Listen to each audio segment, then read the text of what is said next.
the current is American, but it's simply a reincarnation of the undead British Empire.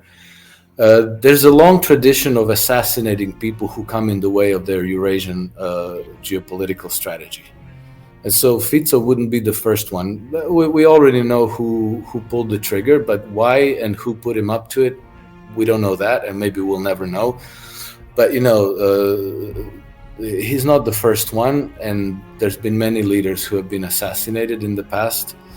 And I think that we shouldn't be surprised. That is a part of the Imperial tactics. Well, this is absolutely true, and I mean we have had unsolved. I mean, it's not unusual. It's not unique for European leaders to be assassinated. Many of us remember Olof Palme, the former Swedish Prime Minister, when he was assassinated. That crime has never been solved.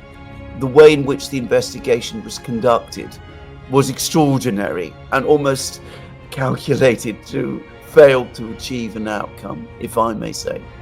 And one can go back further still. I mean, I'm old enough to remember in the 1970s the kidnapping and murder of the Italian politician Aldo Moro, who again, people in Italy, the former Prime Minister of Italy, people in Italy and in the United States were suspicious of for all sorts of complicated and intricate reasons, which we're not going to discuss in this program.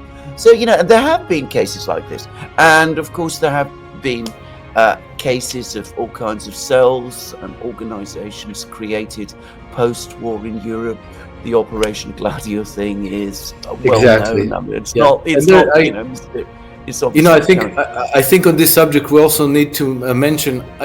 His name slips my mind right now, but the former CEO of Deutsche Bank, who was assassinated, I think it was in 1989 or so. That's right. 1989, and he was precisely one who wanted, after the fall of